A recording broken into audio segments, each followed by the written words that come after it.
कारण कि उसका ऐसा भाव रहता है कि शरीर आदि अपने हैं, तो उनके द्वारा किए गए कर्मों का फल भी अपने को मिलना चाहिए। ये शरीर अंग जो है जिनके द्वारा कर्म किए जा रहे वो अपने हैं, तो फल भी अपने को मिलना चाहिए। इस प्रकार शरीर आदि को अपना मानने से शुद्ध फल की इच्छा उत्पन्न होती है। इसलिए फल की इच्छा को मिटाने के लिए शरीर आदि को कभी भी अपना न मानना अत्यंत आवश्यक है। केवल ये पद का तात्पर्य है कि जैसे वर्षा बरसती है और उससे लोगों का हित होता है, परंतु उसमें ऐसा भाव नहीं होता कि मैं बरसती हूँ, मेरी वर्षा है, जिससे दूसरों का हित होगा, दूसरों को सुख होगा। ऐसे ही इंद्रियों आदि के द्वारा होने वाले हित में भी अपनापन मालूम न थे, परंतु शरीर मन बुद्धि इंद्रियों के द्वारा किसी का अभिष्ट हो गया, किसी की मनचाही बात हो गई, इन क्रियाओं को लेकर अपने मन में खुशी आती है। तो मैंने आज पूरा कर दिया तो मन में खुशी होती है, तो मन बुद्धि आदमी केवलपना नहीं रहा, प्रत्युत उसके साथ संबंध जुड़ गया और ममता हो गई। संग त्यक्ताम शुद्धे, साधारण मन विक्षेप और आवरण दोष के दूर होने के अंतर्गत शुद्धि माना जाता है। अंतर्गत पर अपने मल विक्षेप का आवरण ढका हुआ है, उसको दूर करने के लिए अंतर्गत शुद्धि माना गया, परंतु वास्तव में अंतर्गत की शुद्धि है शरीर इंद्रिय मन बुद्धि से ममता का सर्वथा मिट जाना, मोह और ममता का मिटना है, वो अंतर्गत शुद्धि है। ले जाएगा। शरीर आदि कभी नहीं कहते कि हम तुम्हारे हैं और तुम हमारे हो, हम ही उनको अपना मान लेते हैं। उनको अपना मानना ही अशुद्धि है। ममता मल जली जाएगी, अतः शरीर आदि के प्रति अहंता ममता पूर्वक माने गए संबंध का सबका अभाव ही आत्मशुद्धि है। इस श्लोक में आए केवल पद शरीर इंद्रिय मन बुद्धि को अपना नहीं मानने की बात आई है।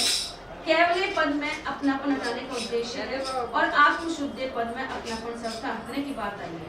तात्पर्य यह है कि अंतःकरण की शुद्धि के लिए शरीर इंद्रिय मन बुद्धि को अपना न मानने पर भी इनमें सूक्ष्म अपनापन रह जाता है। उस सूक्ष्म अपनेपन का सबका मिटना ही आत्मशुद्धि अर्थात अंतःकरण की शुद्धि है। अहंता में भी ममता रहती है, ममता सर्वथा मिटने पर जब अहंता में भी ममता नहीं रहती तब सर्वथा शुद्धि हो जाती है। अहम विनाश कर्म कुर्वन्ति, शरीर इंद्रियां मन बुद्धि में जो अपनापन रह जाता है उसे सर्वथा दूर रहने के लिए कर्म नहीं कर्म करते हैं। जब तक मनुष्य कर्म करते हुए अपने लिए किसी प्रकार का सुख चाहता है अर्थात किसी फल की इच्छा रखता है और शरीर इंद्रिय मन आदि कर्म सामग्री को अपनी मानता है, तब तक वह कर्म बंधन से मुक्त नहीं हो सकता। इसलिए कर्म योगी फल की इच्छा का त्याग करके और कर्म सामग्री को अपनी न मानकर केवल दूसरों के हित के लिए कर्म करता है। कर्म करना ही हेतु कहा जाता है। इस प्रकार दूसरों के हित के लिए वह ज्यों-ज्यों कर्म करता है त्यों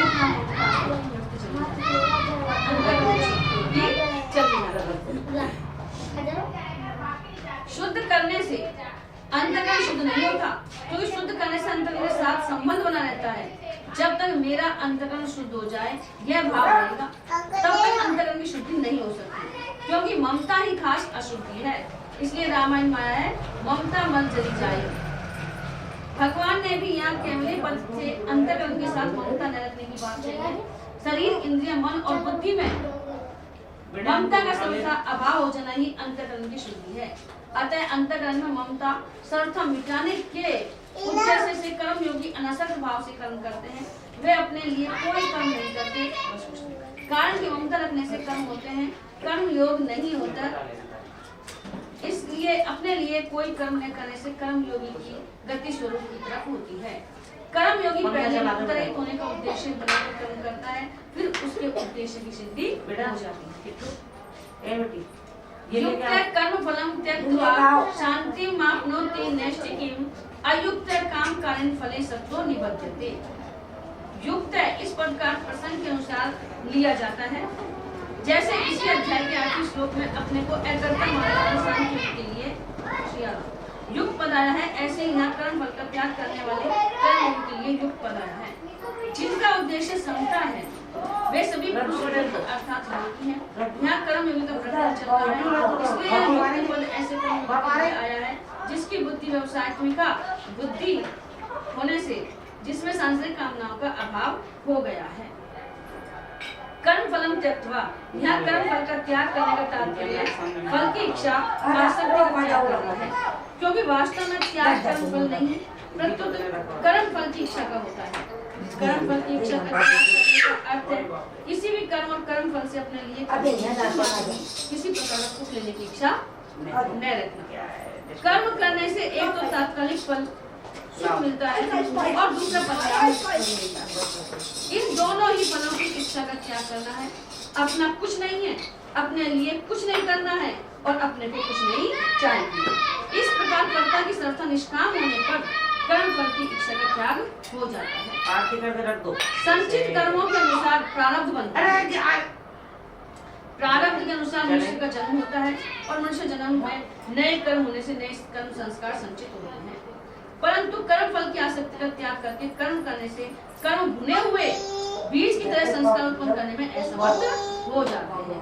जब अपन कर्म फल का आशा रखेंगे तो अपना जन्म होगा और कर्म की आशा रखेंगे तो वो जैसे बीज जल जाए तो अंकुरित ना हो, ऐसे सारे फल अपने नष्ट हो जाते हैं, फिर जन्म नहीं होगा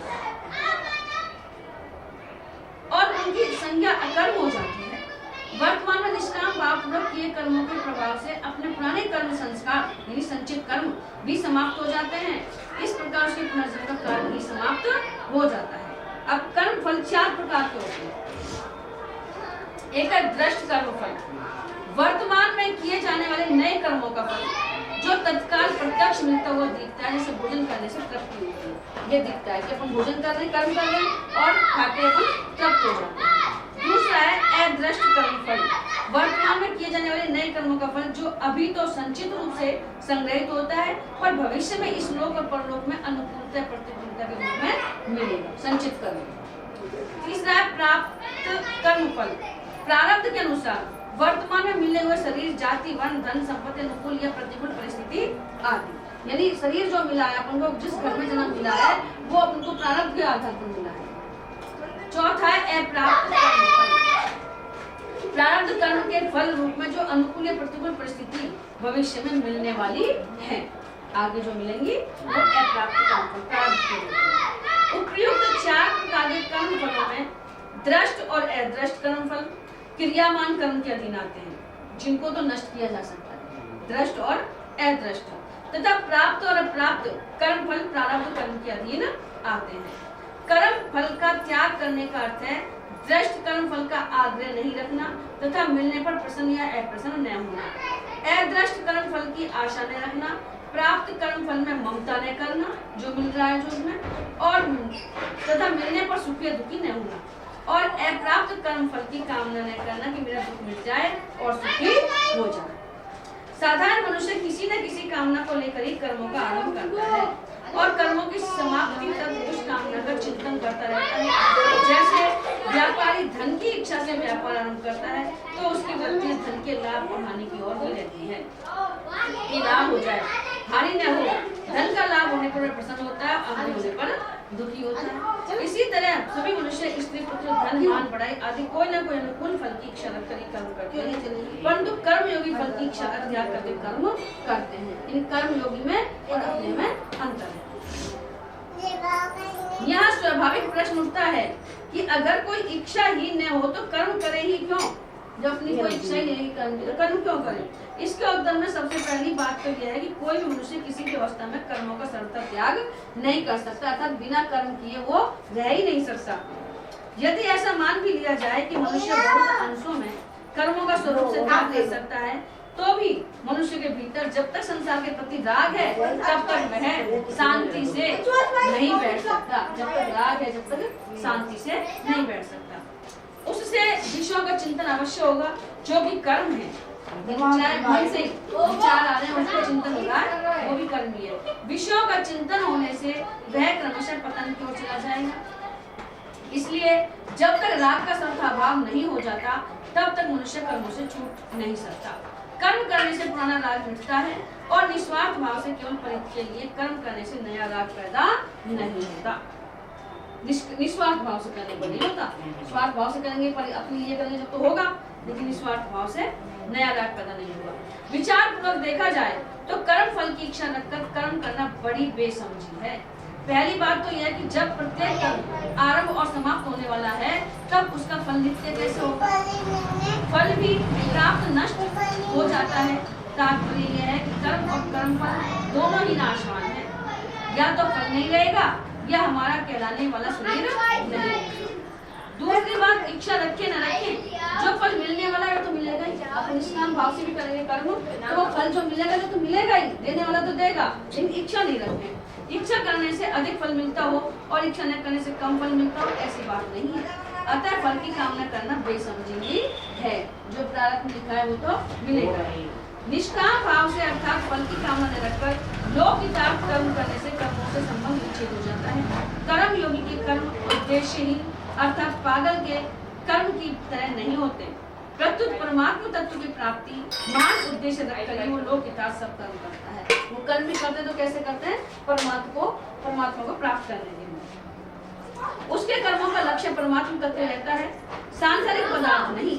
ये जो कर्म योगी है वो सांसारिक पदार्थों, जड़ पदार्थों के लिए कर्म नहीं करते, वो परमात्मा प्राप्ति के लिए कर्म करते हैं। और अपन सांसारिक पदार्थों, शरीर में ममता न रहने से उसमें आलस्य, अकर्मण्यता आदि दोष नहीं आते। प्रत्युत कर्मों को सुचारू रूप से और तत्परता के साथ करता है। जिन कर्मों को करने से नाशवान पदार्थों की प्राप्ति होती है वे ही कर्म निष्काम भाव पूर्वक एकमात्र परमात्मा की प्राप्ति का उद्देश्य रखकर लोक हितार्थ करने से नित्य सिद्ध परमात्मा तत्व की अनुभूति में हेतु बन सकता है। कर्मों के द्वारा ही जनक का भी कर्म योगों को परमात्मा की प्राप्ति रूप सिद्धि मिली। जनक ने कर्म भी किए थे लेकिन वो निस्वार्थ भाव से किए तो उनको परमात्मा की प्राप्ति हुई। और छठे अध्याय के तीसरे श्लोक में कहा गया है कि योग में आरूढ़ होने के लिए कर्म करना आवश्यक है। इन सब बातों से यह अर्थ निकलता है कि परमात्मा तत्व की प्राप्ति कर्मों से होती है। पार्वती, मनु, शत्रुपा आदि को भी तप रूप कर्म से भगवत प्राप्ति हुई, यानी कर्म तो उन्होंने भी किया। यह बात भी आती है कि जब ध्यान, सत्संग, स्वाध्याय, श्रवण, मनन आदि साधनों से तत्व का साक्षात्कार हो जाता है। इसके विपरीत ऐसी बात भी आती है कि तप आदि कर्मों से भगवत प्राप्ति नहीं होती। यानी एक तो कहने की होती भी है और एक तरफ कहने की नहीं होती है। किसी कर्म का फल नहीं है, परमात्मा किसी कर्म का फल नहीं है आदि, इन दोनों बातों में सामंजस्य कैसे हो? इसका समाधान है कि वास्तव में परमात्मा की प्राप्ति किसी कर्मों से नहीं होती। वे किसी कर्म का फल नहीं है। जो परमात्मा मिल जाए कर्म का फल नहीं है। परमात्मा प्रत्येक देश का वस्तु, व्यक्ति, घटना, परिस्थिति आदि में सदा सर्वदा विद्यमान है। यानी अपन कहते हैं वही परमात्मा सब जगह मौजूद है। अपन कहीं भी घर में भी प्राप्त कर सकते हैं, जंगल में प्राप्त कर सकते हैं, सन्यासी भी कर सकते हैं, गृहस्थी भी कर सकते हैं। वे सदा सर्वदा सबको प्राप्त हैं और सभी प्राणियों की सदा सर्वदा उन्हीं की स्थिति है। परमात्मा से कोई मनुष्य कभी अलग था नहीं है नहीं और होगा भी नहीं और हो सकता भी नहीं, क्योंकि सभी जीव परमात्मा स्थित है, आत्मा रूप है। परंतु जड़ प्रकृति के कार्य शरीर, इंद्रिय, मन, बुद्धि, पदार्थ आदि से अहंता ममता पूर्वक अपना संबंध मानते रहने से मनुष्य परमात्मा से विमुख हो जाता है तो सही, लेकिन अपन विवेक और जागृत नहीं होता है तो हम उससे भूल जाते हैं, विमुख हो जाते हैं। और जो वास्तव में अपने हैं उन परमात्मा को अपना नहीं मानकर जो अपने हैं ही नहीं उन नाशवान पदार्थों को अपना मानने लगते हैं। अतः जड़ पदार्थों के साथ जीव का जो राग युक्त संबंध है उसे मिटाने में ही संपूर्ण साधना की सार्थकता है। जड़ता से सर्वथा संबंध विच्छेद होते ही नित्य अनुभव हो जाता है और जड़ पदार्थों से अपन संबंध विच्छेद करेंगे तो अपना अनुभव हो जाएगा। अतः तप आदि साधन करते करते जब जड़ता से संबंध विच्छेद हो जाता है तभी परमात्मा प्राप्ति होती है। जो व्यक्ति तप करे, स्वाध्याय करे, सत्संग करे तो उनसे धीरे धीरे क्या हुआ है, जड़ पदार्थों से तो संबंध छूट जाता है और परमात्मा की प्राप्ति होती है। वही संबंध विच्छेद तब बहुत सुगमता से हो जाता है जब निष्काम भाव से केवल लोकहित के लिए कर्तव्य कर्म किए जाएं। परमात्मा किसी साधन से खरीदे नहीं जा सकते। अब तो कितनी अच्छी बात है, बेटा चुप रहे, चुप। अब बहुत अच्छी बात आ रही है। राम सुखदास जी महाराज कह रहे हैं कि परमात्मा किसी साधन से खरीदे नहीं जा सकते, क्योंकि प्रकृति के संपूर्ण पदार्थ एक साथ मिलकर भी चिन्मय और अविनाशी परमात्मा की किंचित मात्र में समानता नहीं कर सकते। इतने साधन नहीं है जिससे हम परमात्मा को प्राप्त कर सकें। दूसरी बात, मूल्य देकर जो वस्तु मिलती है वह उस मूल्य से कमजोर कम वाली ही होती है। यदि अपने पैसे की कोई चीज ले ली तो वो वस्तु कमजोर होगी ना, पैसे से अपन ने खरीद ली। तो ऐसे ही अगर अपन किसी साधन से भगवान को खरीदे तो भगवान तो कम हो जाएंगे और साधन बड़ा हो जाएगा, इसलिए साधन से नहीं मिलती। यदि कर्मों से परमात्मा मिल जाए तो वे कर्मों से कमजोर ही सिद्ध होंगे। अपन ने कोई कर्म किया, परमात्मा मिल गए तो वो कर्मों से कमजोर हुए परमात्मा। यहाँ एक मार्मिक बात समझने की है कि प्राय साधक जिन शरीर, इंद्रियां, मन, बुद्धि आदि से साधन करते हैं उनका संबंध महत्व और आश्रय रखते हुए ही साधन करते हैं। जब तक इन शरीर आदि से यदि किंचित भी संबंध है तब तक जड़ता से संबंध बना हुआ है। जब तक अपने अपने को शरीर मान रहे हैं जब तक संबंध बना हुआ है। जड़ता से संबंध रखते हुए परमात्मा तत्व का अनुभव नहीं होता। जब तक अपन ने शरीर से संबंध बना रखा है, घर बार से संबंध, बच्चों से संबंध बना रखा है, तब तक परमात्मा का अनुभव नहीं होगा। परमात्मा तत्व की प्राप्ति जड़ता के द्वारा नहीं होती, प्रत्युत जड़ता के त्याग से होती है।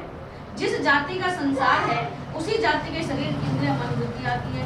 अतः ये संसार का ही मानकर संसार की सेवा में लगा हुआ है, परंतु इन शरीर आदि से किंचित मात्र भी अपना संबंध न माने, इन्हें महत्व न दे, इनका आश्रय न रखे, क्योंकि असत से संबंध रखते हुए असत की सर्वथा निवृत्ति नहीं हो सकती। असत से संबंध विच्छेद करने के लिए निष्काम भाव से किए हुए सब कर्म साधन सहायक होते हैं। असत से सर्वथा संबंध विच्छेद होते ही परमात्मा से जो विमुक्ता हो गई थी वह मिट जाती है और नित्य प्राप्त परमात्मा तत्व की अनुभूति हो जाती है। शांति प्राप्त नौति नैष्ठिकी, यह बात अनुभव सिद्ध है कि सांसारिक पदार्थों की कामना और ममता के त्याग से शांति मिलती है। बिल्कुल सही है ना ये बात। सांसारिक पदार्थों की अपन कामना करते हैं, ममता को त्याग करते तो शांति मिलती है, कोई टेंशन ना रहेगी दिमाग में, मोह ममता ना रहेगी। सुसुप्ति में जब संसार की विस्मृति हो जाती है तब उसमें भी शांति का अनुभव होता है। जब हम सोते हैं, यदि जागृत में ही संसार का संबंध विच्छेद हो जाए तो फिर कहना ही क्या। नींद में कहना आज तो पहले नींद आई है, आज चैन से सोया है, तो वह में संसार ना रहे। ऐसे ही नींद आने, किसी कार्य के पूरा होने, लड़की का विवाह होने आदि से भी एक शांति मिलती है। तात्पर्य कि सांसारिक कामना, ममता और आसक्ति का त्याग करते ही शांति प्राप्त होती है। परंतु इस शांति का उपभोग करने से अर्थात इसमें सुख लेने से और इसे ही लक्ष्य मान लेने से साधक इस शांति के फलस्वरूप मिलने वाली नैष्ठिक शांति अर्थात परम शांति से वंचित रह जाता। कारण कि यह शांति ध्येय नहीं है, प्रत्युत परम शांति का कारण है। संसार के संबंध विच्छेद से होने वाली शांति सत्व गुण से संबंध रखने वाली सात्विक शांति है। जब तक साधक इस शांति का भोग करता है और इस शांति से मुझ में शांति है इस प्रकार अपना संबंध मानता है तब तक परिच्छिन्नता रहती है, और जब तक परिच्छिन्नता रहती है तब तक अखंड एकरस रहने वाली वास्तविक शांति का अनुभव नहीं होता। कि मुझे शांति में तो अभी संबंध जुड़ा हुआ है, तो जब तक अखंड शांति नहीं मिलेगी। अयुक्त काम कारेण फले सक्तो निबध्यते, जो कर्म योगी नहीं है प्रत्युत कर्मी है, ऐसे सकाम पुरुष के लिए यहाँ अयुक्त पद आया है। सकाम पुरुष नई नई कामनाओं के कारण फल में आसक्त होकर जन्म मरण रूप बंधन में पड़ जाता है। कामना मात्र से कोई पदार्थ नहीं मिलता, अगर मिलता भी है तो सदा साथ नहीं रहता। ऐसी बात प्रत्यक्ष होने पर भी पदार्थों की कामना रखना प्रमाद ही है। तुलसीदास जी महाराज कहते हैं, अंतम तो ही तजेंगे पामर तूने तजे अभय ते। बाद में तो तजेगा, छोड़ के जाना पड़ेगा सब सामान, तो तू अभी क्यों ना इनको छोड़ दे। हाँ, इसका अर्थ यह नहीं कि पदार्थों को स्वरूप से छोड़ दे। अगर स्वरूप से छोड़ने पर ही मुक्ति होती तो मरने वाले सभी मुक्त हो जाते हैं। कि अपन वही छोड़ दिया, शरीर से छोड़े तो सभी मुक्ति होती बाबा के बाद में। जीते जी छोड़े, मन से छोड़े, शरीर से नहीं छोड़े, मन से छोड़े। जैसे मेरा तुम्हारा संबंध है तो मेरे को संबंध तो पुराना है तुम्हारा, लेकिन मन में सोचे कि एक दिन मुक्त जानो या लेकिन छोड़ना है कोई ना कोई, लेकिन लगाओ वैसे काम सब करना है। हाँ, पदार्थ तो अपने आप ही स्वरूप से छूटे चले जाते हैं जा रहे हैं। अतः वास्तविक पदार्थों में जो कामना ममता है उसी को छोड़ना है। कामना ममता है जो उसको छोड़ना है, क्योंकि पदार्थों से कामना ममता आसक्ति माना हुआ संबंध ही जन्म मरण रूप बंधन का कारण है। केवल ये संबंध जो मान रखो है वही है जन्म मरण को कारण है। नहीं तो सब कर्म योग के आचरण से यह माना हुआ संबंध टूट जाता है। वास्तव में मुक्ति के लिए तो परमात्मा प्राप्ति के लिए साधन करना भी फलाशक्ति है। मनुष्य की आदत पड़ी हुई है कि वह प्रत्येक कार्य फल की कामना से करता है। जब तक उसमें कोई फल ना मिले तो पूरा काम है करे भी ना। इसलिए कहा जाता है कि मुक्ति के लिए परमात्मा प्राप्ति के लिए साधन करें। वास्तव में साधन केवल असाधन को पहुंचाने के लिए है। मुक्ति स्वतः है, परमात्मा नित्य प्राप्त है। परमात्मा प्राप्ति किसी क्रिया का फल नहीं है, अतः कुछ करने से परमात्मा प्राप्ति होगी ऐसी इच्छा रखना भी फल इच्छा है। साधक को यह नहीं देखना चाहिए कि मैं ये साधन करूंगा तो इसका यह फल होगा। फल को देखना ही फलाशक्ति है, जिससे वर्तमान में साधन ठीक नहीं होता। अतः फल को न देखकर अपने साधन को देखना चाहिए। साधन तत्पर होकर करना चाहिए, फिर सिद्धि अपने आप आएगी। अगर साधक फल की ओर देखकर नहीं होगा, हम निर्विकल्प निष्काम हो जाएंगे तो बड़ा सुख मिलेगा। इस प्रकार मूल में सुख लेने की जो इच्छा रहती है यह भी फल इच्छा है, जो साधक को निर्विकल्प निष्काम नहीं होने देती। बोलो श्री कृष्ण भगवान की जय। अभी जेब वाले काम करते हो, जेब चरण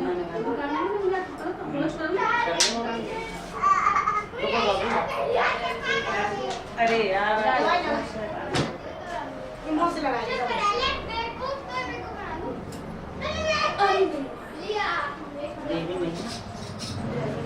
बाबा आ जाएंगे हमारा ये